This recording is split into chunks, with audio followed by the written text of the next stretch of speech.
Good evening, everybody, and welcome along to what is a special night here on Race Room Racing Experience. We are live on the Traction GG YouTube channel, the Race Room YouTube channel, and also the NXT GEN Cup YouTube channel for what is a special event tonight. It is, of course, the Next Gen Battle, virtual versus real. Plenty of sim racers, the best sim racers that Race Room has to offer, will be taking to the circuit, along with a number of real-world racers, and they will be fighting out over 3 races here at Oschersleben for some pretty cool prizes. We're going to be telling you about all of these details, all of the prizes, all of the competitors, all of the action coming up tonight. It's going to be coming thick and fast very soon. My name is John Monroe, and I'm delighted to once again be joined by Zach Sweeney. Zach, how are you doing today? Yeah, not too bad. Looking forward to this. I love touring car-esque racing. Oschersleben is a fantastic circuit, and well, I mean, electric racing is coming up very prevalently in terms of drivers getting more experience with it, and the racing that you get from it is incredible. And like you're alluding to, some of sim racing's best. Just looking at the entry list, it's pretty stacked, and then also combine that with them racing against the real life counterparts, the actual drivers jumping onto the grid here in Race Room. Looking forward to seeing how they get on. I know sim racing has a lot of nuance, of course, so the sim racers going to be keen to prove themselves against the real life guys, and obviously the real life guys are going to want to not get shown up too much by the sim racing guys. So going to be quite a cool dynamic, and I'm looking forward to the 3 races that we've got. It certainly will be, and it's not just myself and Zach tonight. We're also joined by a very special guest. It is Frederick Lestrup, who is, of course, heavily involved in the foundation of the Next Gen Cup Championship, involved in the development and running of the cars, and we are absolutely honoured to have him alongside us for tonight's action. Frederick, are you excited to see these cars in virtual form? Hi everyone, of course, I'm super excited. I mean, I'm the brainchild of Next Gen Cup. It was my idea. I'm a former racing driver myself, tried to do a bit of sim racing in the old days. I'm very excited. So I'm really thankful for Race Room, obviously, for setting this up together with us and creating our race car on the platform. And I'm really excited to see what our real Next Gen Cup drivers can do against these professional sim racers. It's going to be exciting. So you've obviously got plenty of experience in touring cars, GTs, even a small stint in Australia for the Dunlop series. But what is it that made you decide to look at junior electric motorsport? Because of course, these cars are 100% electric. I mean, I've been racing a lot, obviously, so I know what it means to try to start a career, to find money, to get the experience, to become a good driver, and it's not easy. And I was running my own race team for the last 14 years, running TCR cars, GT4 cars all over the world, and we felt that there was something missing for young drivers or new drivers to take the step into the sport and get the tools they need to perform. So we also wanted to create something where everyone has equal opportunity to perform, because that's always difficult, finding the right team, having enough money to test and have the right conditions to beat the others. And also we wanted to be relevant to the car manufacturers. Obviously, a few years ago, there was a really strong push in the automotive industry to electrify the cars, basically. So we said, let's do something around this, and we built the test car. We started testing, and it was working really well. And then we decided to build 20 more cars. It sounds easy. It was not that easy, but we made it work. And then obviously we formed the Next Gen Cup to what it is today. So, I mean, the key things with Next Gen Cup is that we run the cars centrally. So the drivers arrive and drive, and we do everything else. We even do raffle between the weekends. So the drivers actually never drive the same car to make sure that it's not the car that's the difference, it's the driver that makes the difference. We have engineers supporting the drivers, teaching them how to drive. We also share all the data. So the quickest driver, unfortunately, has to share his data and onboard videos so that everyone else can learn how the quickest driver is achieving his lap times to create good race drivers. So it's been a long journey, but we've done 3 seasons of racing very, very successfully. Never less than 18 cars on the grid. Which is quite a challenge with electric race cars, because we need to charge them also between the races, and at some tracks obviously we don't have enough power. So technically it's been a challenge, but we've done it really, really well. And from a sporting perspective, I think we have one of the best touring car races there is, especially with the push to pass function as well, creating dynamic races and situations you can't really foresee. So I'm really happy. So I'm hoping the races today will have the same excitement as the real races. Yeah, we're going to talk all about these cars and how the racing's going to work. But the thing that stood out to me there, Zach, is equal opportunity to perform. That's what these Next Gen Cup cars and the Next Gen Cup itself is all about. And of course, that is a huge element of sim racing as well. Everyone has the same machinery. There's no mechanical differences. Everyone has the same opportunity, the same budgets to go racing. And it's all about who can get the most out of their package on any given day. And that's exactly what we're going to see here tonight. It's one of the biggest hurdles in motorsport generally. So it's really inspiring to see that it's something that Next Gen are addressing. All the time you see it, even right at the grassroots level, right in karting. And fair enough, you can spend a decent amount of dosh and go in karting internationally and things like that. But yeah, ultimately a lot of the excuses are, he's bottled on a different engine for this race. He's got a fresh set of tires. The chassis is different, setup's different, that sort of thing. In terms of this, there's no excuse, right? So everyone is optimizing themselves to the same point. Everyone's narrowing down to the same point, and I love the fact that everyone shares that data, because that's something that we don't have in sim racing. Sim racers are very exclusive. They do not want to tell you anything. You try and go on any telemetry website in the world of sim racing, and all of the pros will have privacy settings to the max. They don't want to share anything. So the fact in the real world Next Gen, it's the case that everyone shares everything and everyone's pushing to get faster and faster, just ramps up that competition and just means that each session you need to sort of find that extra edge. So really looking forward to seeing how that's going to sort of come into the fray today across our three races, plus the reverse grids and everything. And then, of course, excited to see the 2026 season of the Next Gen Cup and see the next generation quite literally work their way up through the ladder. Because again, electric racing, you look, even I gave the example of grassroots, Rotax E10 now is a thing. Electric karting and at a high level is a thing, all the way up, I guess, to the ABBFA Formula E World Championship. And now obviously they've got a nice stepping stone to continue racing in this style where obviously you've got the instant torque and the nuances of electric racing. So the young drivers, the next generation, have that ladder to follow to sort of the combustion engine counterparts, if you like.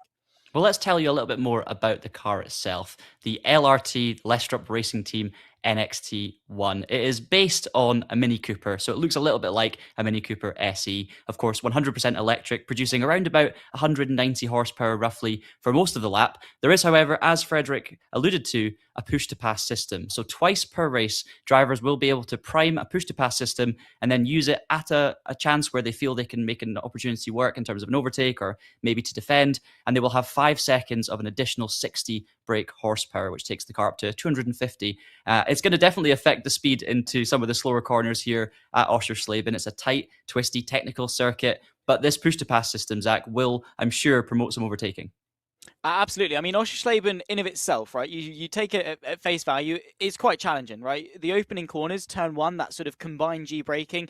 Thankfully, it's fairly flat, so undulation is not something you have to worry about too much. But sort of turn one, you're turning and braking, you've got to watch the curbs, and then you've got a very sort of tight but long right-hander through two. The hairpin, obviously at 3, then a very long left-hander. And remember, these are front-wheel drive electric cars. So the front wheels are getting an absolute battering, and the minute that you touch your throttle pedal, you're getting instant torque in proportion to how much you're pressing it. So again, you've not got any turbo lag, you've not got any RPM delay or anything like that. As soon as you touch the throttle, the front wheels are going to be spinning. And a circuit which has so many combined G and long corners like Oschersleben, again, that adds to the challenge. You've then got the differences and nuances in braking, which a lot of these sim racing drivers haven't experienced, because electric driving in sim racing isn't as well represented and hasn't been around for anywhere near as long. So yeah, you've got the push-to-pass system, which I'm sure a lot of people are going to be familiar with, but it's more the nuances of how to drive these cars that I'm mostly intrigued by as to who's going to jump in and adapt best. Well, Frederick, I would like to hear from you about some of those nuances, because you've obviously spent a lot of time behind the wheel of this car, developing it, and obviously your massive racing experience. Raceroom have said this is the closest they've ever worked with the producer of a vehicle to create something truly authentic in the Raceroom service. So what are the drivers going to be up against today? I mean, first of all, yes, I was involved, of course, heavily in the development. I did a lot of the driving together with our performance engineer. I mean, it's a really nice and easy car to drive. That was our goal when we designed the car. It's never easy to be quick to find the last tenths, of course, but I think the drivers will get into it quite quickly. As I said, it's an easy car to drive, and together with Raceroom, we've never done this before, integrating a car on a sim racing platform like this, but Raceroom has been phenomenal, and we've also spent a lot of time sharing everything we know, sharing 3D drawings, sorry, sharing all the mappings. We don't want to hide anything. We want to make sure we have as a real product as possible. So we spent a lot of time on the tire wear and the grip of the tires. But we're really happy with it. I've done a few laps on Raceroom as well, trying to put a lap time. I think I had a 17.6 something, 17.8, something like that. So it's a reasonably okay time, but not as close to the quickest ones. But yeah, no, they will get into it. And Oschersleben for me is one of my favorite tracks. It's where I started my international racing career, actually, with Schubert Motorsport. So I did a lot of testing there, and I had my first few international victories there, so a lot of good memories. That's also why we wanted to race at Oschersleben today, because it fits the cars quite well. You have these slow corners, you have the chicanes, you have some really fast corners where you really need to take care that you have the rear axle under control, for example. Yeah, so it's going to be a difficult challenge for these drivers. And of course, we have some real world drivers that have plenty of experience. We've even got some real world Next Gen Cup race winners in the field today, as well as, of course, a bunch of very talented sim racers who have had to qualify for this event. So there was a free to enter competition on Raceroom Racing Experience. Anybody could take part for free in trying to set a lap time qualifying for the event. I think the top 10 or maybe even top 13 were automatically included in the lineup. And we also have, I think, 16 sim racers in total. So there were some extra names that have managed to make the cut here today, which is great to see. And we will, of course, be bringing you through, we'll be talking you through who is doing well in each of the classes. We're going to try and split it into a virtual class and a real class, of course, for the drivers who are coming with real world experience and the drivers who have qualified for this event. And one of those real world drivers we are seeing right now, Chantal Fugel, in I was about to name what car it was, but of course all the cars are the same. So we're going to go with the Next Gen Cup car today. But Chantal's going to cross the line to probably begin what is the first qualifying lap. And Zach, Oschersleben, you've talked about the technicalities of the circuit. So let's jump on for a lap now, and you can talk us through the direction changes. Yeah, of course. So just making the way through sort of the chicane, Chantal, and obviously through this long right-hander, you've got to tuck it very nicely to the right-hand side, especially, again, in a more front-wheel drive car. You can't rely to drag the rear end round because you really have to point in the front and then slam the power down. Obviously, we'll ride on board going into turn number one. Looking, obviously, to the left, you want to make this braking as straight as you possibly can because you've got the curb on the inside. Thankfully, no anti-cut curbs. Straighten the wheel up as best as you can. You can get away with a little bit of running in deep to bite it back for a double apex and then hope that you don't get any traffic into the mix. Coming into turn number 3, this is where we're probably going to see quite a bit of overtaking. It is quite cambered going in, so you can really attack the entry. Get really close to that first inside curb. Try and use it as we saw the car in front do there. Get 2 wheels onto it, hook the car around, and then be flat out towards the section, just sort of going into that triple left. This is Lucas Muller heading his way towards the back end of the circuit, if you like, and probably where we're going to see the majority of that push to pass coming into play, coming into the chicane. However, it's not a long straight preceded by a heavy braking zone. It's a long straight preceded by a very mid-speed chicane with, of course, the curbs that you can use to help rotate. So overtaking, I think, is going to be a bit of a challenge even with that push to pass. Yeah, I was going to ask you, Frederick, about this. So obviously you've got only 2 activations per race in terms of push to pass. You've got an opportunity into turn 1. You've got an opportunity into the back straight chicane to try and catch some people out. Where have you seen drivers in the past using the push to pass in the real Next Gen Cup series? And also, am I right in saying that this system is deactivated for qualifying? Yes, we never use it for qualifying, so that should be raw speed. But normally, as we talked about earlier, and the drivers use it at the end of the straights where you can gain the most of it using push to pass. And at Oschersleben, like you say, you have the main straight and the back stretch where we just see Louise Larsen now, where you will gain the most using it. But it's not about, the trick is you can use it the most efficient on the lap.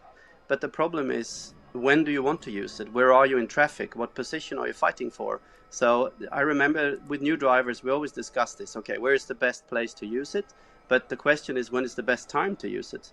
So a lot of the times we see drivers saving the push to pass. They wait behind the driver in front, and out on the last lap, on the last corner, they use it before start finish line and manage to win the race or not win the race. So It's difficult to say when they will use it. I think that's the more crucial question. So the real world drivers, they obviously have experience in this. I remember Elias Adestam, who was the championship winner in 2023, our first season. He's in 9th position at the moment, 8 tenths off, doing quite good. But he for sure will have a plan of when to use it in the races. Yeah, of course. There are real world racers and champions in the series that also do have some decent speed on the sim and some sim racing experience. You mentioned there Adestam, the inaugural champion in 2023, also a race winner here at Oschersleben on the first weekend of NXT GEN Cup. So plenty of good experience around this circuit. Currently sits 10th in the standings. It is a usual roster of sim racers towards the front of the field at the moment. We have Vanner currently sitting on pole position. That's Jonas Vanner,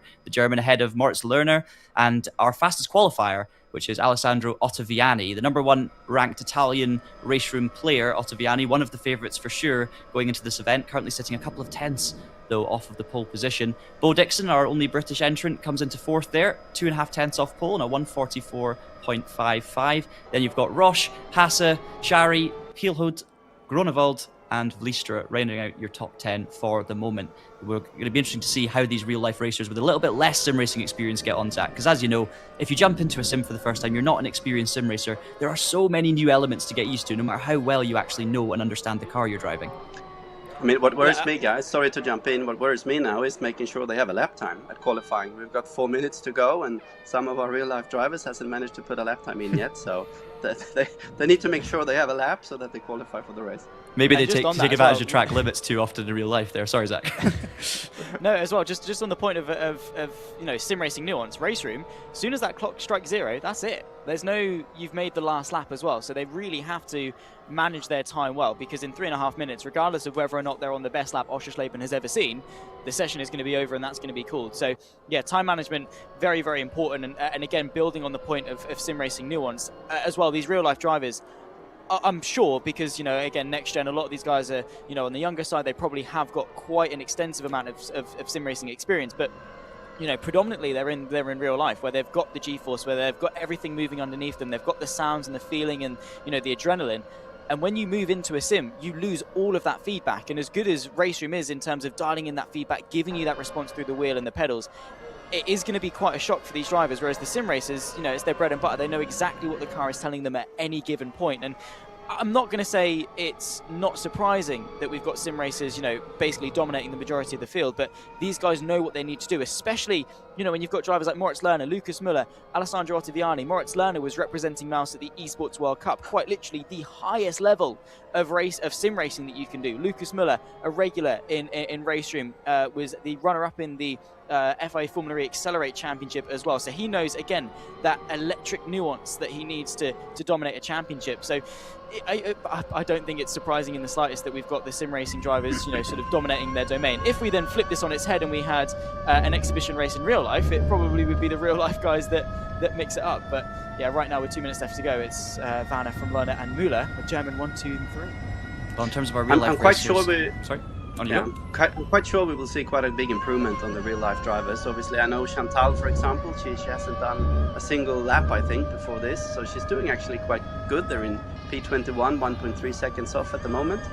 So I'm pretty sure they will improve quite a lot. I just want to mention as well, P19 at the moment, Ted Degernas is actually one of our race engineers supporting the drivers during the race weekends, how to improve. So he's doing a real good job there. Yeah, and Degernas was one of the fastest qualifiers from the real-world drivers that also took part in the leaderboard challenge that, of course, anybody could take part in. So, yeah, Ted doing a great job up there in P19. I believe Adestam is our quickest real-life racer, although Bora is not on my entry list here, Frederick, but is that a real-world driver there in P15?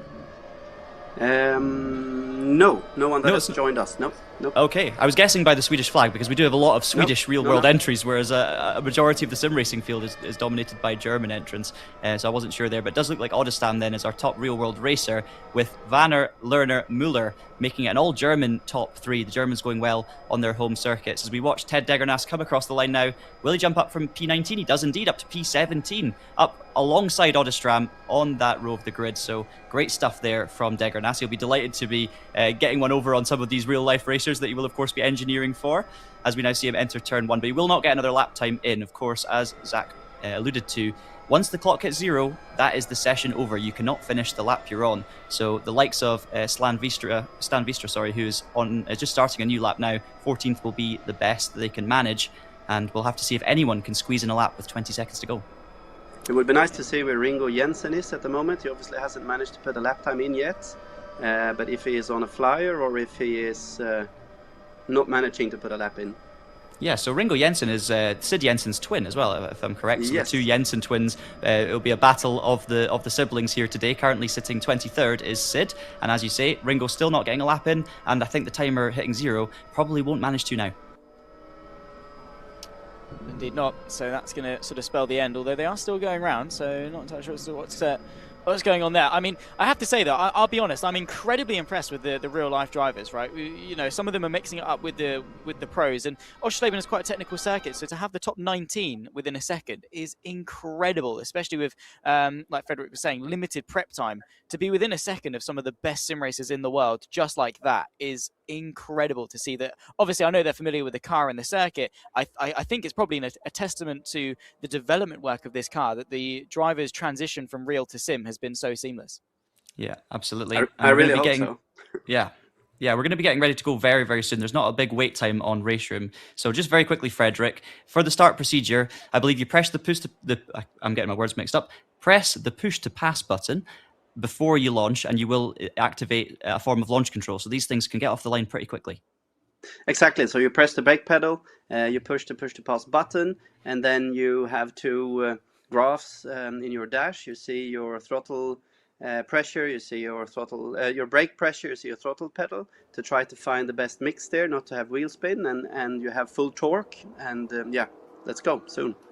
Yeah, we're about to get underway then for the first of our 3 races here today. Reverse grids for race 2 and race 3. So this is the only one with a proper qualifying order, and it will be Jonas Vanner who leads us off the line. And we get underway here at Oschersleben. Lerner's going to slot into P2, although it looks like a good start from Lucas Muller off the second row. Lerner does manage to slot in though, and it's status quo at the front. So it's Vanner, Lerner, Muller, Ottaviani and Bo Dixon, your top 5 as we head down towards Hotel, the opening section of circuit. All these cars are going to get very, very close together, but looks like Vanner's managed to get it slowed down absolutely fine as they head through the opening turns here and down towards Hasseröder. Lerner, though, right on the back of Vanner now as we head down into the first of our slow left-handers. And it looks like the majority of the field have gotten away cleanly. A few changes of position further back, but it looks like a clean start. Yeah, nicely done from everyone, to be honest. Not exactly what I was expecting. A good run here, though, from Moritz Lerner, the Mouse sim racing driver, on the back of Vanner, but not too, well, not close enough in order to go for that. Bit of understeer and a bit of a twitch, actually, from the leader, just allowing Lerner to close the gap, but not really much that you can do. Muller there, of course, tucked in the blue and white Next Gen Cup car, on board with Moritz Lerner, who I would imagine in a format as tight as this would rather be the race leader at this stage. He doesn't want to be looking forwards to attack Vanner and backwards to defend from Muller. Unfortunately, it looks like Mary Yerland has already DNF'd Frederick, so that's one of the real world racers. Unfortunately, she's not made it, and it looks like Lerner's on the push to pass potentially already, taking the lead of this race. That looked like push to pass to me. I was just going to say, hopefully they don't use it now, because normally you have to stay in position, you know, wait until the last lap. So he's lost one chance now at the end of the race, so that will hurt him at the end, but it obviously gained the position now. Yeah, it looked like it was worth it in the end, but as you say, that could come back to bite him. So he's cashing in his check early as Moritz Lerner taking the lead, wants to be out in front. I wonder if Lerner believes he's got the pace to run away here, and it is something, Zach, that we've seen Lerner do in the past. He's banking on it, isn't he? But I mean, the slipstream is definitely there. You often see it in sort of this, you know, the tin top style racing cars. The slipstream very, very strong. So Moritz Lerner now obviously in the lead. Fair enough, he's got track position, but yeah, his plan right now is to get in front and try and go, or at the very least defend long enough that there's then a bit of a scrap behind that he can use as a foothold to get away. I think he just wants some clear track in front of him at this stage. He's not wanting to, you know, have to worry too much about looking over his shoulder and in the mirrors, while also then trying to manage a gap in front. Fair enough, he's used a push to pass, but now he basically cannot use it until, like Frederick was saying, until that final lap, because yeah, he's absolutely going to need it, especially if everyone is staying as close as they possibly can over the next sort of, well, 12 and a half minutes. It's not the longest of races, and of course you do want to get these moves done and punched in quite quickly, and Moritz Lerner definitely following that ideology. Right now, I just don't think it was the right call to have used a push to pass up right there, because, you know, that's half of it done in the first 2 minutes. Yeah, Frederick knows when it was better to save it till later, so it'll be interesting to see if any of these sim drivers live to regret those decisions. Just to check in with the real world racers as well, you've got Oschersleben currently leading the way in P13 with Ted Degernas right in behind in 14th, and you've got a number of sim racers, so those guys are actually doing brilliantly to be ahead of quite a number of qualified sim racers here, and I think the next one down will be Sid Jensen in P21 ahead of Nielsen in 22. That's Loa Nielsen, who is a fast sim racer as well, was very fast in qualifying, so keep an eye out for those. But yeah, I mean, Odestam, obviously, Frederick's got a lot of real world experience in Next Gen Cup, very big success here at Oschersleben, but also in the championship as well, so I'm sure you're not too surprised to see him up there at the front of the real world racers. No, absolutely not. He's doing a lot of sim racing, and he will be smart now with his push to pass, so no, I'm really happy. So he's cleared up 2 positions there, I think. Borre is falling back quite a lot, unfortunately. Something happened there, so he fell down from, I think, P15 or something all the way to 26. But yeah, for sure, I mean, it was not the right call to use push to pass on the first lap, but they have 3 races, so the sim racers will learn, they will adapt for sure. So I think the races will be just they will become tougher and tougher today. They certainly will. And of course, there are big prizes up for grabs today, because the winner of the event, and there is a points total that will be accumulating throughout the 3 races, the winner of the event from the sim racing drivers will receive a chance to test drive one of these cars later in the year, plus some fantastic race gear as well from OMP. So some great prizes up for grabs as well, Frederick. That was a great idea to get some sim racers behind the wheel of the real thing. I mean, that's what we want to do. We have an overtake now for the lead. He made a mistake there, Lerner, going into the right-hander, so into the chicane. Will Vanner manage? No, he has to slot in behind. Yeah, for sure. We want to make sure the sim racers get a chance to test the proper car. I mean, that's the best prize they can have. So during the summer, we will arrange that. And also we have a push to pass now. Vanner is taking back, so 10 minutes to go, and both of them have used their first push to pass. We also have some good prizes from OMP, our partners, some proper race gloves. So that's exciting to be able to give these guys. And girls. Interesting to see Vanner using the same method on Lerner that Lerner used on Vanner. So just status quo, and things are reversed. What are you thinking right now if you're Moritz Lerner, Zach? Are you happy to just sit in second again, or do you think you're going to get back on it and try and catch Vanner by surprise? I tell you what, I'm looking. So if I'm Moritz Lerner, which obviously I'm not, the talent difference is quite large. But I'm sort of thinking Alessandro Ottaviani is in a very good position here, right? He sat there, he's still got eyes. Like he's right on the back of the top 2, and he's not used any of his push to pass. He's still in this contention, happy to sit behind. And right now, all we've seen between the top 2, I mean, they've used their push to pass. Both of them have used a push to pass, and what's changed from the start of the race? Nothing. They're exactly as they were. No one's gained any ground. No one's cemented a foothold or anything. Nothing's changed right now. So I think Alessandro Ottaviani, if he can play the patient game, because right now Vanner and Lerner, they're not going to be silly enough surely to use another push to pass between now and the end of the race. So Alessandro Ottaviani knows that as long as he keeps it clean, as long as he stays with the top 2, he has got 2 push to passes in his arsenal ready to strike for the last couple of laps. And Frederick, correct me if I'm wrong, they can use it twice in the same lap. Yes, you can use it on both straights, so you can use it directly after each other. Exactly. So Ottaviani, if it's true that he still has his 2 push to passes left, I think he's in the best position. And the question was what Mr. Müller has as well. So is he a little dark horse? And as you can see, it's almost impossible to pull away. It's very rarely that a driver pulls away, because there's still quite a lot of slipstream, and with drivers this close to each other, it just increases the slipstream. As you can see, they almost had a chance, their Lerner, to pass him going into the chicane without using the push to pass. So yeah, I mean, I think Ottaviani looks also strong just on pace here. So he let the guys in front of him just push each other out or create some chaos, and let's see.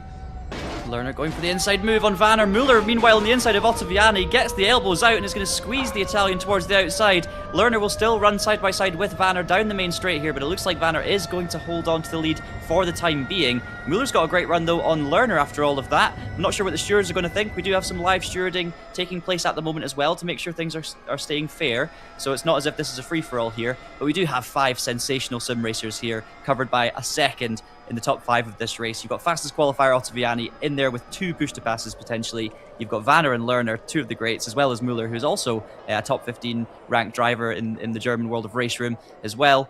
And of course, Bo Dixon, we've seen him doing very well in special events recently across the board on race room, so very diverse. But it's a mistake from Lerner. I don't know if there was a bit of contact there from Müller, potentially pushing his compatriot wide, and Müller's going to slot through into second, and meanwhile Ottaviani's going to follow through too, up into 3rd place. And I think you made such a good point earlier, Zach, when you said it. What did Vanner and Lerner gain from each using a push-to-pass to swap positions? It just means that they're using push-to-passes when everyone else in the field is managing to keep their powder dry. So I don't quite understand the logic there, but of course that's what these drivers are here to learn about, and it is race 1 of 3. I did also just want to quickly flag, we saw a lot of changes of position for around about 7th, 8th and 9th. Hassa, Hailhood and Chari were switching positions like there was no tomorrow at the start of the previous lap. So some great battles going on all the way throughout this top 10. Yeah, and obviously with racing like this, and like I said earlier, it's a sprint race, 15 minutes, it's nothing.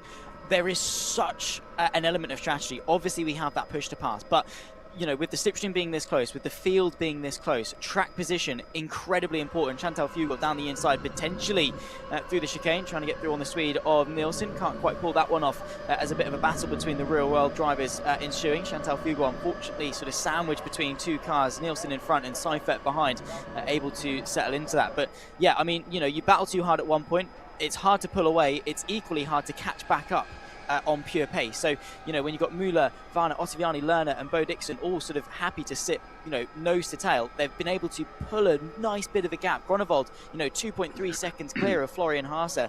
If you battle too early, if you don't maximise your track position and, think critically about where you're going to be in 10 minutes time, you are going to lose out tremendously. Right now, obviously, we've had a bit of a jostle amongst the front 4, but for the most part, they've been keeping it quite tame, knowing that they want to minimize the variables of anyone else getting involved. And again, because there's 3 races to this format, each of them influenced by the next. So the top 10 of this one sets the grid reversed, obviously, for race number 2. So they don't want to get taken out, obviously, because they lose a ton of points, but equally because they'll be starting at the back for race number 2. It's then harder to climb back into the top 10 for race 3, which means you're likely going to be starting race 3 towards the back end of the field as well. So there is a lot of risk and a lot of weight on each of these drivers' shoulders towards the front, and a lot to think about as well.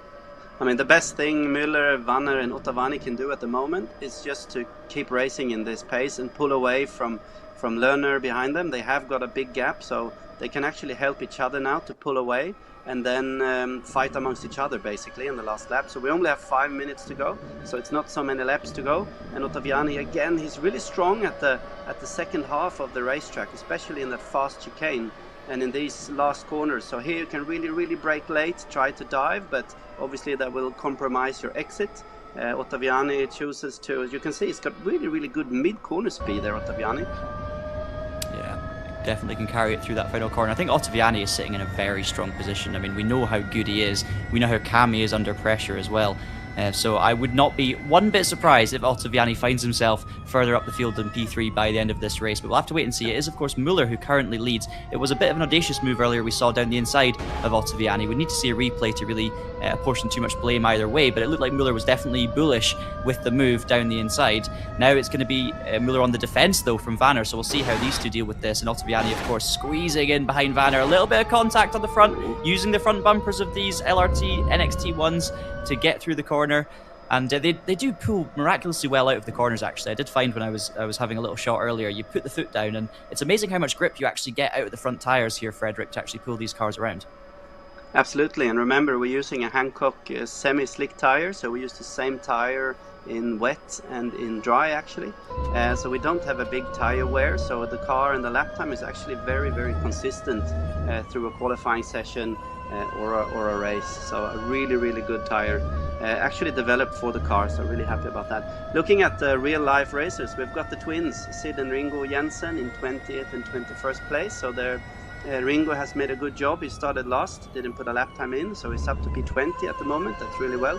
I also have to mention Chantal Fugel in P18. She did the full season 2024 with us, and she basically had no experience either from karting, sim racing or anything, jumping straight into the championship, and I'm really impressed with her, showing really good speed in P18 at the moment. So there you can see Ringo Jensen, the second of our Jensen twins. Actually, no, he's P20, so he's ahead of Sid at the moment. Just trying to chase down Seifert and Fugel, who you just spoke about there. Doing a great job is Chantal up in P18. Just trying to chase down Nielsen as well, 6/10 between them. Meanwhile, Gronewold's got past Lerner, so Lerner continues to drop back towards the front. But I mean, you can see how small the gaps are here. 16.5 seconds between Fugel and the race lead. So it's very, very tight gaps. And there's a push to pass in action as Seifert goes flying through and is going to take 2 positions here. You can look down the outside of Nielsen. Can you get around the outside? Oh, and Fugel's on the push to pass as well. And that's the real life experience coming in there. Using it very late, catching everyone by surprise. And in fact, Chantal might even have a go at P18 here. She's doing a tremendous job going in the outside into turn 1 there. So we're coming up to the last lap soon. So I think Ottaviani, Vanner and Müller, now they need to start focusing on their strategy. When should they use push to pass? If Ottaviani has 2 of them, maybe he should use one on the last time on the back straight, and then the last push to pass out on start finish line if he's not leading, or to defend if he is leading. So they need to think about the strategy now. We've got Seifert there in P17 looking to defend still from Fugel, but they've only got a couple of laps to go here, so these battles will of course resolve themselves. Hopefully the real life racers are having a lot of fun here, potentially less at stake for those guys than there are for our sim racers, who are fighting of course for a big prize here tonight. But hopefully everyone is having a lot of fun, and it looks like a lot of fun out there. The battles are fantastic, none more so than this battle for the lead. It's now a 3-car train, so Gronewold's got past Lerner, but those 2 are far behind. It's still just the 3 here, and as you can see, Ottaviani looking very racy, Zach, on the back of Vanner. Yes, indeed, and well, we haven't seen the last couple of laps at the lead, but I would assume as we head on to what will be the final lap of the race, actually, with 1 minute left to go, Müller from Vanner from Ottaviani, so expect to see quite a lot on the button in terms of the push to pass. Of course, Lucas Müller recently taken a GT4 car to the Red Bull Ring, also tested, I believe, the Formula E car as well, back in 2023 after finishing runner-up to David Mrocek in that respective championship, so he's pretty decent when it comes to winning some test drives. Let's put it that way for Lucas Müller. He'll be looking to extend that streak for the Next Gen Cup, and well, that experience in the Formula E definitely helping him in this year in the Next Gen Cup car. We've had a change of lead in the real class because Degernas, our race engineer, has actually got ahead of Odestam, our inaugural Next Gen Cup champion. So it's a change for P12 in the race, but that is P1 in the real life racer invitational class. So excellent stuff for Degernas. We'll see if he can hang on to that lead. But it's 15 seconds left on the clock. This will be the final lap of the race. Can Müller hold on here from Vanner? Ottaviani in behind. We don't know how many push to pass these drivers have left, so this is very, very exciting. And I'm sure every time we see this moment in the next gen race, it gets very, very exciting for everyone involved watching, because we just don't know how this one's going to finish, and we've only got half a lap to go. Ottaviani out of the chicane is going to get on the power. Will we see push to pass primed? We're not going to know until a bit later. It looks like everything's pretty static at the moment though, so potentially all 3 drivers still hanging on until that final straight for one final push. I actually thought Ottaviani would have a push to pass there. I was hoping he would have one. Would have been a good move otherwise, but clearly he's been using it previously as well. Yeah, for sure. So we're now heading into the penultimate corner. I'm sure these drivers, I wouldn't be surprised if they all have a push to pass. It just depends on when they're going to use it and how that experience is going to play out here. So Muller's down the outside, but it's Ottaviani down the inside of Vanner for P2 on the final corner. I'm sure push to pass has been primed and will be used, but it's Muller who's going to take race 1 victory here. Unlikely winner in some ways here at Oschersleben, with Ottaviani P2 in the end, Vanner P3, and Lerner gets back ahead of Gronewold for P4 over the line. Bo Dixon finishes in 6th ahead of Hasse, Kielhood, Roche, Lichtenhagen and Shari rounding out your top 11. And it is Odestam ahead of Degernas in the end. So Odestam took that position back, finishes P12 overall and P1 from our real drivers. That was a fantastic opening race there, Zach. Yeah, it was indeed. Of course, you can see the results on screen. And that send from Ottaviani there was a case of, I'm not winning, but I want the points for second because I know how tight this is going to be. It's effectively a 3-race mini championship, right, today in terms of deciding who gets that test drive. So Ottaviani going, I'm not winning, but you're right there. You're for the taking. I'm going to take second. So nicely done there from the Italian to split the 2 Germans and to maximise what he can from this race. And now we flip the top 10 on their head and go again for race 2. Frederick, how was that to watch versus a real next-gen race? I mean, I always get nervous in real life. I actually got a bit nervous here as well, especially at the end there. So it's exciting, it's fun. So no, I'm really happy. They did a good job. Fair racing, I would say. We had 2 real-life races with the DNF at the end, unfortunately. But that's how it is. So good job, guys and girls. And of course, it is now a reverse grid. So in real life, I believe the top 8 are reversed for the second race. But in Race Room here tonight, it will be the top 10. So those drivers who managed to cling on to that top 10 position towards the end of the last race will now be starting right at the front. And of course, reverse grid racing, Frederick, adds a totally different dynamic to the race, because now you have the faster drivers further back. You've got the very, very slightly slower drivers towards the front, and it's going to test different parts of each driver's skill set. Absolutely, and as you could see, I mean, the top 10 here is very, very close on a lap time and performance, so it gives more drivers a chance to have a podium. In real life, last season we had Lucas Stiefelhagen, who won the championship.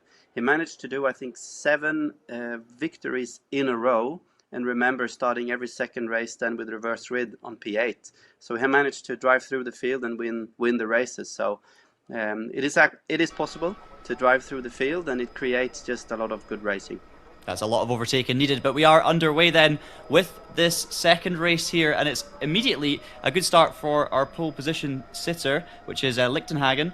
So Hendrik leads into turn 1. We've got Heelhood and Roche fighting out for P2. It looks like the yellow machine around the outside, which is going to become the inside. A bit of a sideways moment there for Roche, and it looks like the Dutchman is going to squeeze through up into P2. He does indeed. You've got Hasse 4th, Bo Dixon 5th, Lerner getting ahead of Groenewold, so they will resume their battle, of course. And then our top 3 from the first race, rounding out your top 10, with Oddestam making a good start, getting up to P11.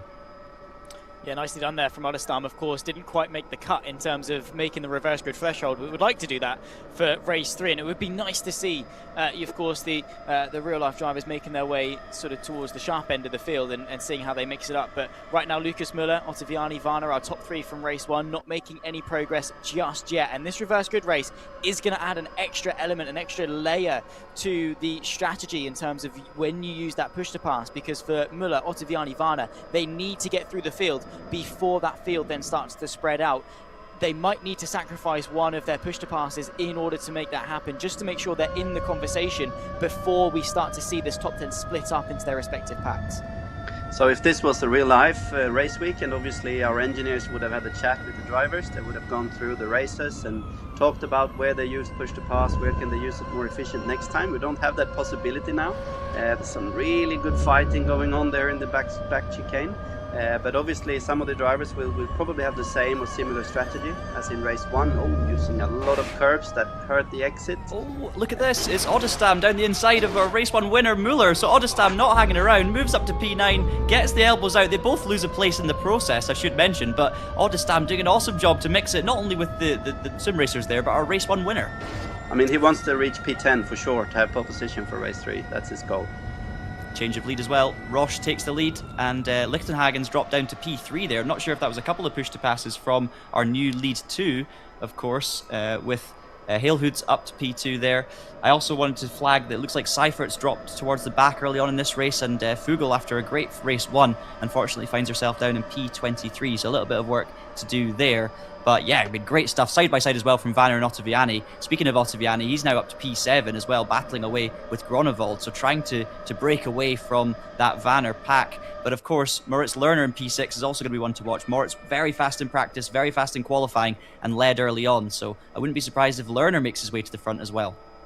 Yeah, it's going to be quite interesting. There you can see Ottaviani versus Groenewold, the yellow and white. That's the Italian of Ottaviani trying to fend off now Bo Dixon. The Brit has been able to worm his way up into what is 7th position now as we approach our way to 12 minutes left to go. Roche from Heelhoud, from Lichtenhagen, Hasse and Lerner, the top 5. Really impressed with Lerner to work his way forward. And now Lucas Müller in a very tight predicament. That send from Oddestam as Varner's on the push to pass. They go 3 wide. He has to react to go to the inside to try and only get 1 position by the end of that straight. Gets it stopped at the apex of the chicane and will find his way through side by side still with Groenewold, who's going to try and keep it, and Varner has used a push to pass, and well, it's not been very fruitful in the slightest. Yeah, it looked amazing, but it didn't work there for Vanner, unfortunately. So back to square one, back to P9.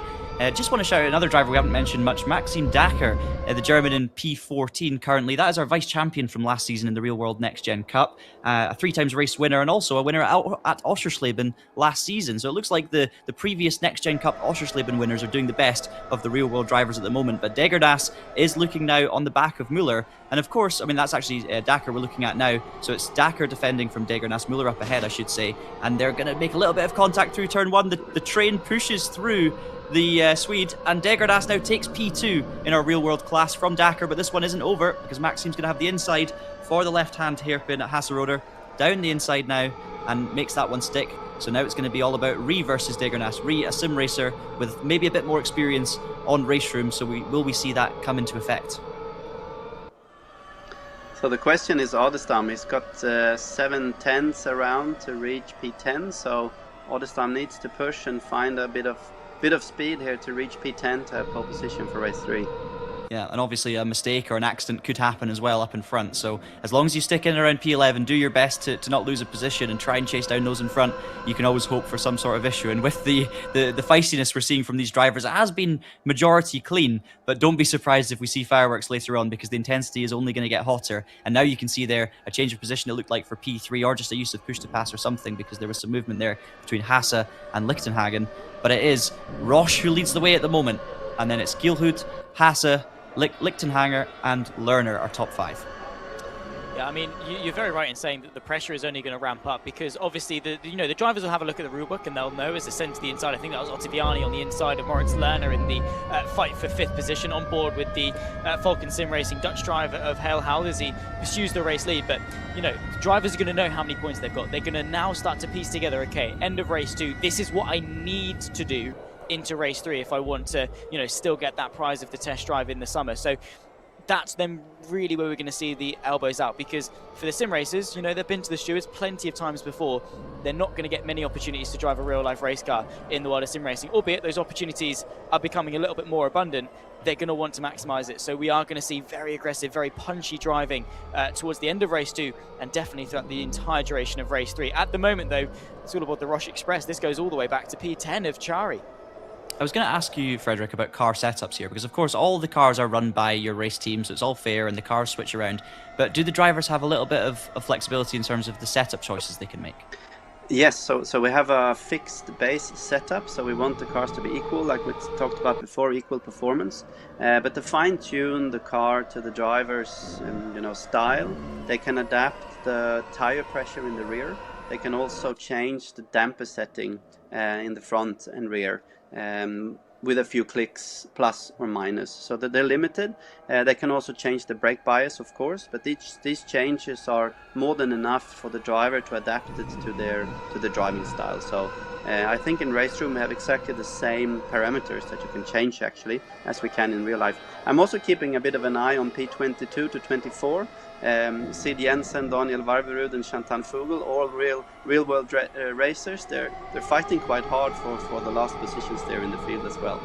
Only 12 seconds off the lead of this race, and they're battling like it's for the win, which is awesome. And of course, even though it's P22, 23 and 24, these guys are so close on pace. It may as well be for the lead. And against most of your average sim racers, this would be a heavily competitive position they'd be battling for there. Speaking of heavily competitive though, look at this lead battle now. Hasse slots in behind Halehood and Roche up in front, but these 6-7 cars could be covered by one blanket there. Lichtenhagen squeezing down the inside of Hasse and moves back up to P3, so our pole sitter back into the top positions now. And it's Lerner who's looking racy now. A dive late on the inside from Lerner. There's going to be inevitable contact there between those two. So Hasse force wide, trying to hold his own though on the outside line, and that's going to allow Ottaviani a chance too. Running 2 by 2 in towards the triple left-hander is never a safe place to be. These cars do ride the curbs quite well, I noticed too, so there's a little bit of leniency there, but it looks like the drivers have backed out there, and Lerner's going to live to fight another day, having to defend from Ottaviani on one hand, but attack Hasse with the other hand. And meanwhile up at the front, you've got Halehood and Roche almost making contact as well. This is a good opportunity now for Halehood. I wonder if he's going to potentially look at a push to pass here to take the lead. Potentially so. Half the race has been elapsed and we're into the final 7 minutes of it, so maybe looking to sort of see the dynamic of this field and want to get as far away from it as possible, focusing on Florian Hasse there in the orange and white. Got a nice view of the rear end of Lichtenhagen, pulling out of the slipstream slightly, but again a medium speed chicane, so you're not on the brakes for very long before you start turning in, and that just means it's harder to get that overlap that you need. Ottaviani has got a good run though on Moritz Lerner. The Maus driver has to go defensive into the penultimate corner, at least partially, and look at what it's happened. Very small defensive maneuver. Obviously Moritz Lerner knows what he's doing to close that gap back up, but it doesn't take a lot to lose a lot in a field as tight as this. Absolutely. I feel like I'm watching a real race here, Frederick. 6 of them, there's nothing to split them, and it's just phenomenally close action. I mean, this is what we like, and this is what we have in real life. So we're so happy with the sporting side of it, and the races, and the show that they are putting on, and it's exactly the same here. So we've got these 6 cars basically fighting for the lead. Anything can happen. We've got some incidents there in the first corner, so that's not bad for your exit. So Haase made a bit of a mistake, and they're juggling for the best entry into this left-hander here.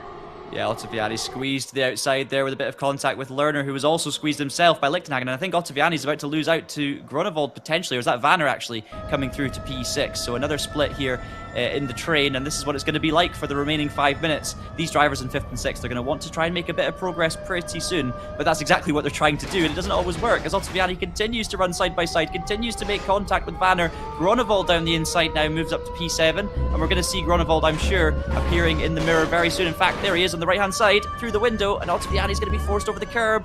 He's going to have to back out of that one to avoid any track limit violations, but will slot into P7. Vanner now gets the good exit. It's absolutely relentless stuff here as they head onto the back straight. So while these guys sort their positions out and Grunewald gets on the push to pass, you can see there a very quick check-in with our real-world order. You've got Oddestam leading in P12 overall, with Felix Dacker 14th overall, second in that class. Then Degernas, who dropped back to 18th on the previous lap, now up to 17th again, but third of our real drivers. Jensen, Nielsen, Jensen, Njor, and Varvarud rounding out your top 6 or 7 there in the real class. But we cannot take our eyes off this for a second. Halehood now into the lead from Roche.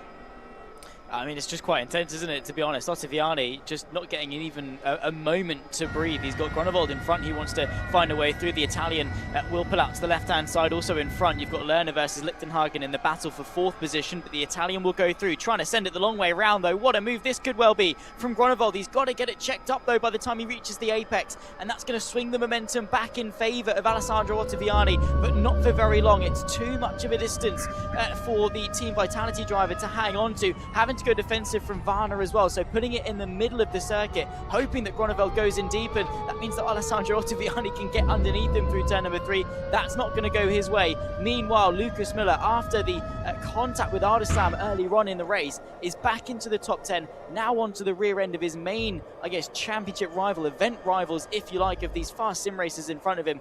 Lucas Müller once again back in the conversation in this race with a handful of laps left to go. Now, with another reverse top 10 coming up for the 3rd race, this is the part of the race where you start thinking, do I actually want to finish as high up as I can, or do I want to try and sit here around the P10 mark? Now, I must say, as a racing driver myself, you never think like that. You just have to get as many points as you can from the race that you're in, so that even if you drop further down the grid for the next race, you have to believe in yourself that you're going to make those positions back up. It's much easier to get the points on the board when you can get them. I don't know if you two would agree with that, but I was just thinking Lucas Müller's sitting in quite a nice position right now. P9 in this race after winning the first one, going to be starting on the front row alongside Bo Dixon as it stands. It's a nice place to be, but if you're Müller, are you still going to want to pick up a few positions in this race if you can?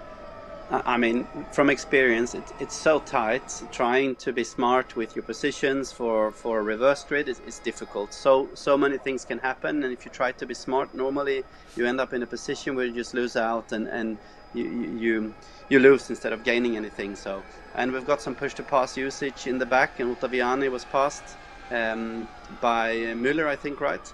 But obviously. Gilhead and Rush, they've managed to pull away 1.5 seconds behind P3, so it's a fight between those two for the victory here. Very important clash behind Zach as well. Chari getting past Dixon for P10, and that is the difference between starting 11th and starting on pole position. Yeah, exactly. It's a very tight fight, and, well, they're probably only going to be separated by less than a car's length across the line. They're going to then be separated by 5 rows on the grid for race number 3, so Bo Dixon really is going to be pushing for that, and again, at some point they're going to realise P9, P8, it's not on. They're going to stop working together in order to work their way further up the field. Racecraft is going to be ripped up and thrown out, and Bo Dixon or Chari, whoever's in the position on the final lap, is going to be going, nah, you know what, I cannot risk it. I need to get myself through in order to start race number 3 in the lead. Lucas Müller back up into 7th position, so like we say, maximising his points. And yeah, I mean, everyone makes the right decisions in hindsight. Maybe going into race 3, it's going to be better off that he starts further forward, as has been the case in race 2. I mean, the faster guys trying to work their way forwards, getting caught up, tripping up over each other, getting caught up in battles with other drivers, allowing the top 2 now to be clear of 1.2 seconds over the rest of the field. So maybe it is more advantageous to start further up, but if you're Lucas Müller, you know, you beggars can't be choosers. You've got to be making sure you get those points. Gelhard versus Roche as well, you can see, giving it the Sunny Haze treatment on the wheel there through the final couple of corners. Last lap of the race though, and here we can see the closing speed. Roche to take the lead, heading over to one more to go here for race number 2 at Oschersleben. But will Hailhood put in the push to pass to return the favour? No, he doesn't. So Roche then takes the lead. I do wonder if either of these two drivers have anything left in the tank. We'll have to wait and see, probably until the back straight or the final straight indeed, to have an idea about that one. But it is Roche then leading into the final lap. Meanwhile, Vlietstra and Oddestam have been switching positions for P12, and it's Vlietstra who's come out on top at the moment. Oddestam still leading that battle of the real racers, but Dakar only 0.6 of a second behind, so we'll keep an eye on that one for sure. But it's this battle for the second race win that we're paying attention to. Hasse and Lerner separated by nothing for P3 and P4. You have to be so precise with these cars, get as close to the big curbs as possible without running over them. But as I said earlier, they do deal okay with those big curb hits, and you can see the drivers having to be absolutely perfect with their car placement. And Roche at the moment doing a great job of placing his car in sensible positions. Now the back straight is coming up. Will we see Hailhood on the push to pass? Does he have one left? That's the big question. That's it. So coming out of the straight, we're going to see now if there's a big speed difference between the two of them. Of course, they will have had to prime that push to pass 5 seconds before using it, but it looks like neither driver's getting a significant advantage or disadvantage here. It does look like Hailhood's closed up quite significantly. I don't know if that was push to pass though. That did not look like a 60 horsepower difference, but we'll have to wait and see. A couple of corners left to go, so we'll know very, very soon as Tim Roche continues to lead the way here, heading into the right-hander and down towards the final corner. If Roche positions his car well, if there's no disadvantage on the push to pass, but actually Roche has gone in a little bit deep there, so Hailhood with a better exit. It's not going to be enough though, unless we have a discrepancy in the power as they head towards the line. Hailhood pulls out, and it's going to be side by side over the line, but it is going to be Tim Roche who takes the win here for race 2 at Oschersleben. Hailhood second, Lerner picks up P3, so a great points haul for the German, with Hasse, Grunewald, Lichtenhagen, our pole position man, rounding out the top 6. Race 1 winner Lucas Muller in P7, Vanner and Ottaviani are podium finishers 8th and 9th, and Shari rounding out the top 10 in the end. So Bo Dixon didn't quite make it. Oddestam wins the class battle for the real world racers, but doesn't quite make the top 10 for the reverse grid. So it will be Shari on pole position. And that's 2 for 2 now, Zach. Another fantastic race here. And we're seeing some really, really clean, but strong and heavy battling. Something I'm really impressed with as well, Moritz Lerner, look there, P3 from P4 as well in race 1. So I think on aggregate, I don't know, again, understandably, you're probably going to be rewarded quite nicely in terms of the point structure for a victory. But in terms of average position, I think Moritz Lerner probably the best driver, P4, P3 across the 2 races. He knows how to deal with events like this. He's raced against the likes of Sebastian Job, of Joshua Rogers, who, of course, is, speaking of the step from sim to real, has recently done that in the Porsche Carrera Cup Great Britain Championship, just done the first round at Donington. Moritz Lerner has raced against the best of the best in sim racing. He knows how to deal with situations like this, manage his race, and now with an extra race under his belt in terms of experience in the Next Gen Cup car, he knows now what he needs to do into race 3. I would say Moritz Lerner in a very good position to take the entire event. Yeah, and Moritz Lerner, of course, also with real-world racing experience. He's been out in a few different vehicles in the past. So a well-rounded character, well-rounded driver with all of the attributes to do well in a race like this, staying calm under pressure. And that is a big thing in these races, Frederick, isn't it? Because, of course, with the gaps so small between different drivers, you really have to make the difference somehow. And obviously, racecraft is one thing, but I think remaining calm under pressure is a huge element to doing well in these races, especially as a great learning tool for these junior drivers competing in the real series.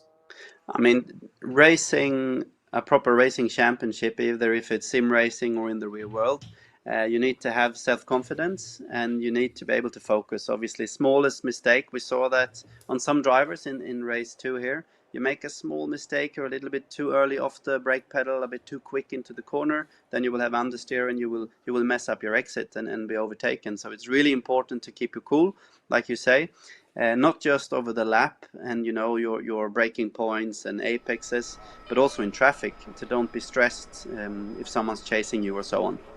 We're underway then for race 3, and Shari, our pole sitter, gets away well with the launch control. Ottaviani P2, Vanner P3. So some of those early front runners, of course, towards the front of this field for race 3. We have had some drivers drop back immediately, which is a shame to see on the leaderboard there, so we'll keep an eye on that one. But again, towards the front, it's all pretty line astern. Everyone's taking it fairly easy. Hailhood up to P8 ahead of Lerner and Dixon.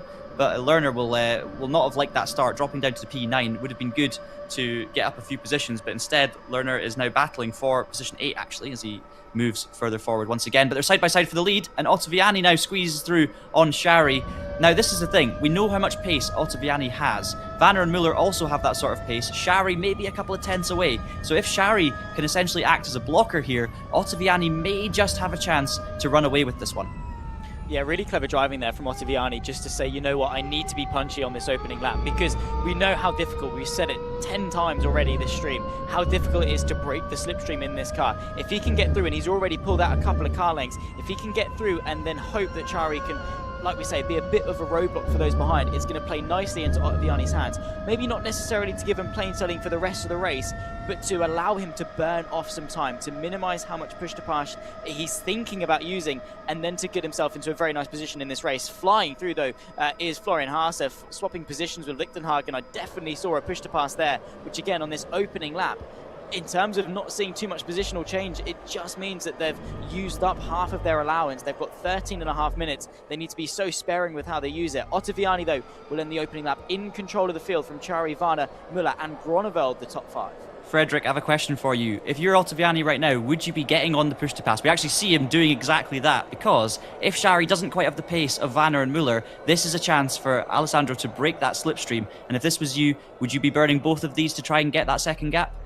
I would definitely not burn both of them, but I think he made a good choice there to use one to get away from them and not to be under attack. And the best thing he can hope for now is that Sari, Vanner and Müller is fighting really hard, so that he can keep his almost a second lead now, where he can focus on his lap time. And just like you said, he was super quick during the leaderboard, the quickest one.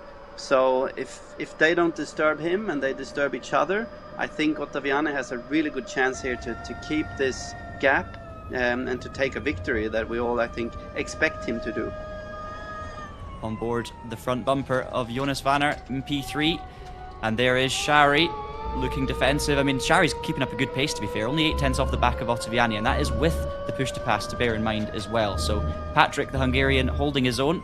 It's the 5th highest Hungarian race room player in terms of online ranking, so definitely a lot of experience and a lot of skill on display. But Vanner now is going to use the push to pass and draft straight past Shari, so it's now status quo for the front two. They've each used one push to pass, but Ottaviani's still going to have a 6/10 gap here, so the slipstream is not going to be nearly as effective at 6/10, and it's all going to be a case of whether Muller can now make his way through, or will Shari try and have a comeback on Vanner, because of course Shari could use push to pass as well in retaliation. Exactly, and that's probably going to be the thorn in the backside that Vanner doesn't need, is Chari getting back in front. I think the Hungarian probably going to be wiser to it and sort of use Vanner to close onto the back of Ottaviani, but also the advantage that Vanner has in this, he's the chaser, and we were talking about this, I think it was Daytona potentially, sort of discussing, you know, would we rather be the chaser or the chasee? Ottaviani now has got the pressure, he's looking in his mirrors, he's focusing on what's behind him, whereas Jonas Vanner has the privilege of looking at the car in front, seeing the gap firsthand, trying to chip it down, and it, you know, at least for me in my experience, being the chaser forces you to find that extra 10th of a second, and we've seen it in the half a lap that Vanner has been in front. He's been able to close the gap ever so slightly. Back towards the back end of the field, though, and the Dane of Mikael Njor fighting away with the Latvian of Kokums, and also Nielsen side by side with the Swede as they work their way towards turn number 3. Outside line going the way of Mikael as he tries to fight for 18th position, but Nielsen will edge him out by the time they reach the exit of the hairpin, and that's actually going to invite Seifert to get involved also. And you're a real-life racer as well, right, Frederick? He's won races in the NXT GEN Cup, I believe. He's won a race at Mantorp, yeah, exactly, 2023. He's racing GT2 Ginetta this year, so he's racing some really proper and potential race cars, so he's doing a good job here. And also Love Nilsson, also with very limited experience, one of our guys, also doing good. I was thinking about Sari at the moment. If I was Sari, I would try to just bump draft Vanner for the next 7 minutes. Try to catch up to Ottaviani. Don't care about position now. Just push him forward, NASCAR style. Oh, and we've got an incident there. Yeah, Muller sent it. Muller absolutely sent it down the inside, heading into the Shell S's there. And that plan you were just talking about, Frederick, from Shari, has just been thrown out the window, because Muller has been fairly aggressive there, and it's actually cost them both time. Yep. So, but Vanner has caught up with Ottaviani. So the question is if he used to push the pass or not. But he's staying behind, so clearly not using it on the straight here. But the the slipstream is working its magic as well for him. So Vanner is in a good position to attack. But Ottaviani, this is what we talked about for Ottaviani now, to keep his cool, keep his braking points, don't make a mistake. But Vanner looks like he's got his sights set for Ottaviani. Certainly does. And the faster drivers have made their way up into the top 3. It's been a valiant effort, I have to say, from Shari, who's very quick himself, is Patrick, and he did well to hold his own, but unfortunately I don't think there was much he could do there about the muscling Muller, who once again gets the elbows out, not for the first time tonight, and takes that position. Gronewold now, though, up to P4, so it's further back for Shari, and he will now sit P5 with Moritz Lerner behind him. Moritz Lerner is not the person you want behind you, but in the meantime, Shari's got his eyes forward, because he's going to try and look back once again at retaking P4 from Gronewold. But there's a little bit of a gap, as you say, to Muller up in front, and then another gap to Vanner, who has managed to close in on Ottaviani, and they both, I believe, have 1 push to pass remaining. So this could be a shootout between Ottaviani and Vanner. And in terms of points, guys, I mean, it's anyone's guess at the moment what the positions are, because Muller, of course, won the first race, but not as many points in the second, maybe not in the third. And of course, you have to consider the driver, Moritz Lerner, of course, who did the best of the front runners, let's say, in the second race, and is now sitting P6. So Lerner's in with a shout as well. It's going to be very tight all the way to the end. Alessandro Ottaviani under pressure now from Vanner in towards the penultimate corner, and this is going to allow Lucas Muller to get back involved. 2 wheels up over the curb there for Vanner, not quite close enough into the final corner, or is he? Pokes a nose up the inside. Alessandro Ottaviani having to, well, just get out of the steering slightly, does the Italian, and this is going to allow Lucas Muller to draw himself back into contention. Also, probably not in the not too distant future, you're going to have Gronewold, you're going to have Lerner, you're going to have Haase potentially, who now makes her way through on Chari, and fighting away with Moritz Lerner. So now we've got Germans from 2nd all the way down to 6th. This very quickly, if Ottaviani continues this defence, because he can't use his push to pass, he's got to save that for the final lap, you would imagine is going to be the right call. He's got to white line it, he's got to defend and keep these guys behind him, and all that's going to do is bunch the entirety of the top 7 back up once again. Well, if they can decide if they want to settle themselves out again. Florian Haase versus Moritz Lerner, still side by side on the exit of turn 3. I mean, this could be good news for Ottaviani if Muller and Vanner can disturb each other instead and give him some breathing room. It looks like Vanner is really strong here in this left-hander, but for Ottaviani, he's hoping for Muller and Vanner to just push each other. But now instead, Vanner is pushing on the inside. Who will have the best room going into the chicane? A bit of bump and run here. Yeah, they're not afraid to show each other the doors, that's for sure. And Ottaviani just, there's nothing else for it really. I'd say he made a mistake there, just went a tiny bit too deep, and it's very hard to get slowed up. Meanwhile though, Muller's going to take the run down the inside. I don't know if that was push to pass, but Muller's certainly with a great run either way, and they're going to go 3x3 into the chicane. This is not going to end well, is it? And it looks like Muller all the way to the inside, forces Vanner wide. Ottaviani slots back into 3rd, and all of a sudden, out of nowhere, here's Gronewold to join in the action. This is incredible stuff. Vanner leads then, Muller looks to the outside, and then it's anyone's guess of what positions these guys are going to come out of the next corner in.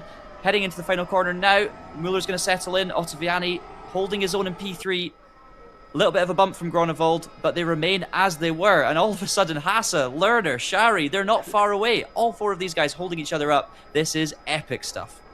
Yeah, look at that train, the serpentine from basically Moritz Lerner and Chari backwards. So we've got the top 4 side by side. Once again, Lucas Muller's going to go for the move through turn number 1. It's the outside for 2, but Vanner trying to keep his, hold his own really through this long right hand. A bit of a twitch as Ottaviani tries to get involved. What a move that was from Lucas Muller to find his way through and up into the lead of this race with 6 minutes left to go. Vanner straight back down the inside, but has to concede. And now look at this train all the way back to Bo Dixon. Lichtenhagen not a million miles off the back of that either. They've bunched themselves right back up, and they're fighting for this event. They're fighting for the points total. We don't know the exact numbers, but these drivers know that the people around them are the drivers they need to be finishing in front of. They probably don't even know how much by they need to themselves. Their mindset right now is car in front, get through it with 5 minutes to go. Yeah, this isn't a train, this is a Loch Ness monster at the moment. The top 15 all in this, including, of course, Oddestam and Dakar as well, our 2 top real-world racers who are once again 1st and 2nd in that standings list at the moment. 14th and 15th overall, and they are on this lead train. I mean, Oddestam's only 4.5 seconds off the race lead here, so anything can still happen. You've then got a great train further back in the field as well for battling for P18 with a number of our real-world drivers. You've got Nielsen in there, Jensen, both Jensens in fact, Fugel and Njor as well. So Plenty of action all the way throughout the field. They just do not separate in this 15-minute race. Meanwhile, Ottaviani's looking very racy on the back of Vanner, who goes defensive into the last corner, and it's a bit of contact from Hasse on Groenewold behind, and that's going to let Moritz Lerner through. Moritz Lerner right up there in the points too. Mr. Consistency tonight is looking for a first podium of the night to throw himself into championship contention. Meanwhile, Ottaviani once again on the back of Vanner. I mean, this is what we really like, isn't it? You have two guys pulling away. They have 2, 3, 4 tenths. Suddenly, that's 9 cars fighting for the victory, and there's a few position changes, and now they've split up again. So Ottaviani, he needs to do some attacking here to go back to his lead. Yeah, hopefully you guys in the chat are enjoying this. Do leave comments with how much you're enjoying the racing on whichever stream you are watching this on. Of course, we are live across multiple different feeds, multiple different social media channels here. And what an excellent night of racing we have had. Only 3.5 minutes to go of tonight. And I wish there was more, I have to say, because I'm thoroughly enjoying this, as is Ottaviani right now. But he will be feeling a lot more pressure, I'm sure, with this massive prize up for grabs, a test drive in these Next Gen Cup cars later this year.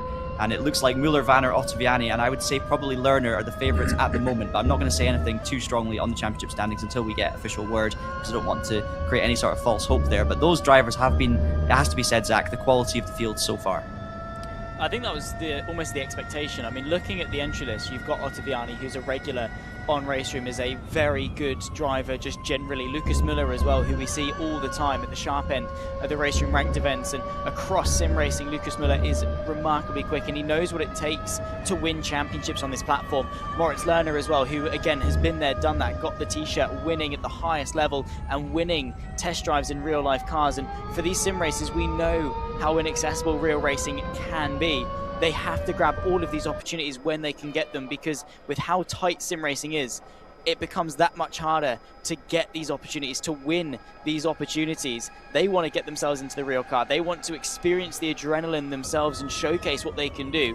And right now, one of them is just 2 laps away from signing that and getting themselves the opportunity to do so later on this year. Just as you said, Frederick, Ottaviani taking the tactic that you basically recommended Shari to do, which is pushing Vanner along, trying to close in on Müller. Of course, Müller winning the first race, strong result in race 2 as well. It looks like Müller's probably the favourite at the moment, and Ottaviani and Vanner will be well aware of this. Potentially they need to work together here to close that gap. They do have a little bit of breathing room though ahead of Groenewold and Lerner at the moment, with Shari hanging on to P6 as it stands. With 1.5 minutes to go, though, this means this is probably the penultimate lap of this race. So they are running out of time here, and we don't know where the push-to-passes lie either. So once again, we don't know who's going to win with 1.5 laps to go. And it's going to be a thrilling finale for sure. I'm not sure how the stewards' room is going to be looking at the moment as well, because we have seen a few bits of argy-bargy, let's say, a few door-banging moments from various drivers, but I'm sure the stewards will, of course, be on top of that. And a reminder to you guys who are watching this and want to try something like this, Race Room is entirely free to play on PC. You can buy this car for around about £5 or 7-ish euros or dollars, and you too can give this a go in future.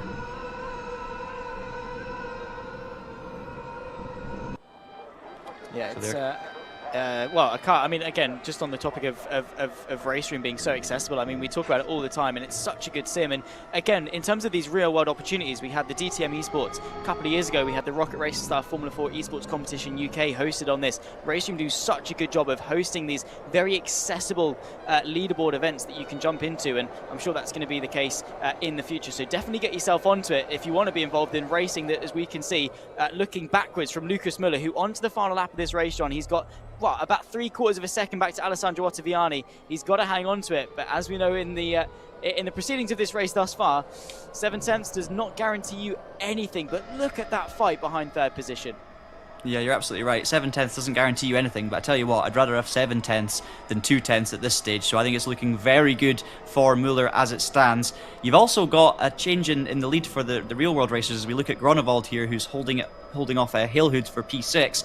We actually have Dakar, who's gotten ahead. In fact, Oddestam has dropped back and is now DNF'd from this race, down in 24th place, so something's happened there. Varvrud also suffering from issues. And just look at this incredible train. This is P4 all the way back with Lerner, Hasse, Groenewold, Hailhoods. Of course, there are OMP gloves up for grabs as well for the top 3 finishers, so there's plenty of prizes at stake, and these drivers know it, and they're racing until the final moment of this one.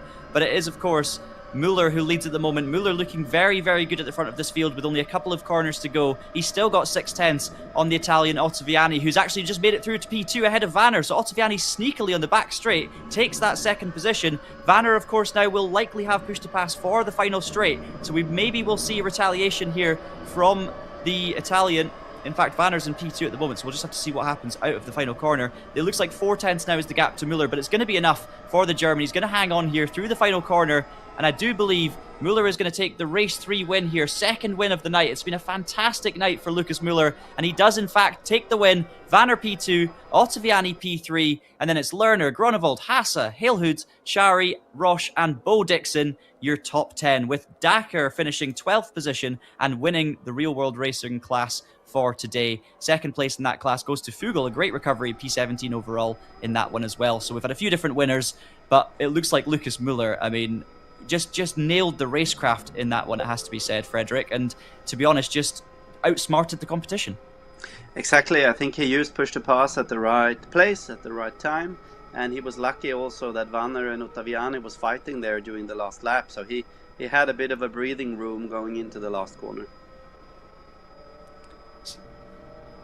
So Jonas Vanner, of course, P2 and Ottaviani P3, multiple podiums for those two as well, and multiple podiums and multiple race wins, in fact, for Lucas Muller.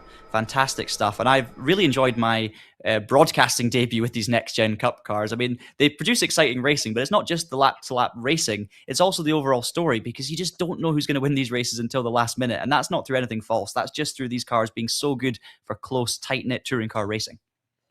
Yeah, I mean, obviously the big thing that springs to mind is the current regulation of a certain world championship in real life in terms of, manufactured racing in that sense. But that's not what we saw today, right? Because you have limited usage of it. You're not recharging anything. Everyone's got access to it.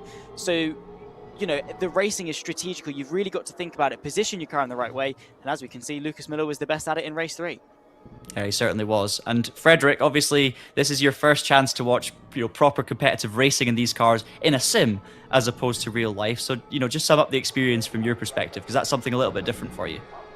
I mean, it's I really enjoy this. Thank you very much, everyone. And I'm really impressed by all of the drivers, basically, keeping it together, putting on a really good show for us. So it's quite similar to what I experience in real life. So I'm really happy about that. And also some of the real life drivers did a good job. I saw Chantal there also in the last race. She started really far back, and she claimed, I think, 8-9 positions there. So that's really nice. No, I'm really happy with it.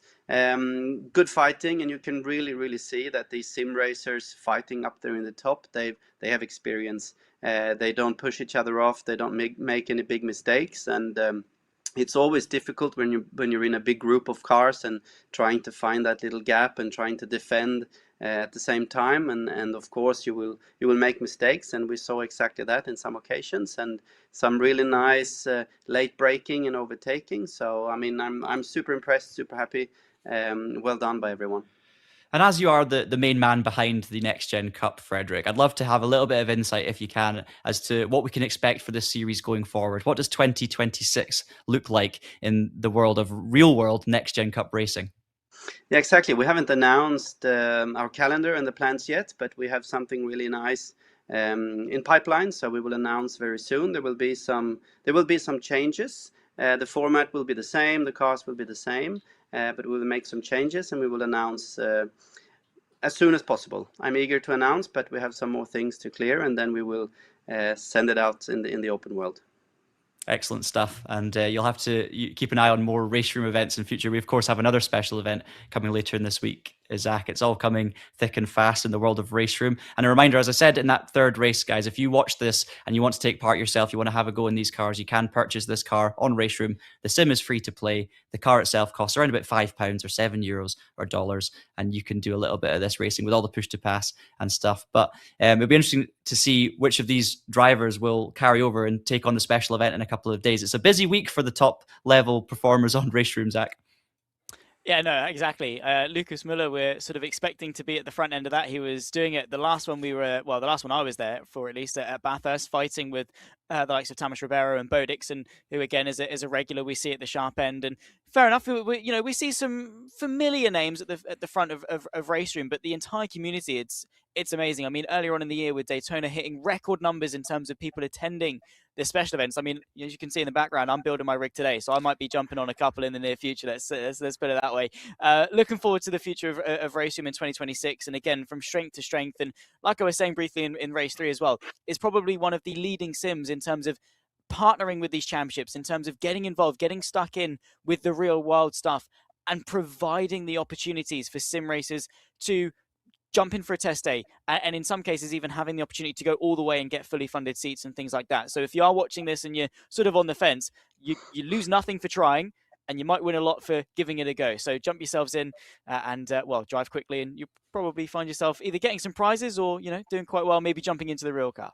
Exactly, and we do see a lot more of this nowadays in the sim racing world. I think that the lines are beginning to blur between who's a sim racer and who's a real world racer, because of course sim racing has become more accessible over the years, and it's become another entry into the world of motorsport. So there's a lot of crossover, and there was a lot of crossover there tonight, which is great to see. Some of our real world racers experience sim racers and vice versa, so that is excellent. Just as before we wrap things up, we do have provisional standings. Now I'm going to be careful, this is unofficial, provisional, we're still to await final results once all of the penalties have been dished out and everything, but I can say that at the moment, the championship leader looks like Lucas Muller on 94 points, which is what we expected based on the results. Second place, Moritz Lerner on 86 points, and Jonas Vanner third on 83 points. So again, not official yet, but that is our provisional final standings. And if that turns out to be correct, it means Lucas Muller will be walking away with the top prize, a test drive in the NXT GEN Cup car, and thoroughly deserved after a phenomenal performance there tonight. Moritz Lerner and Jonas Vanner will also be receiving some OMP racing gloves. So a big thank you to all of you for watching. A big thanks to both Zach and Frederick for joining me here in the commentary box. I'm glad you two have enjoyed yourself as well. I have certainly enjoyed myself. It's been great.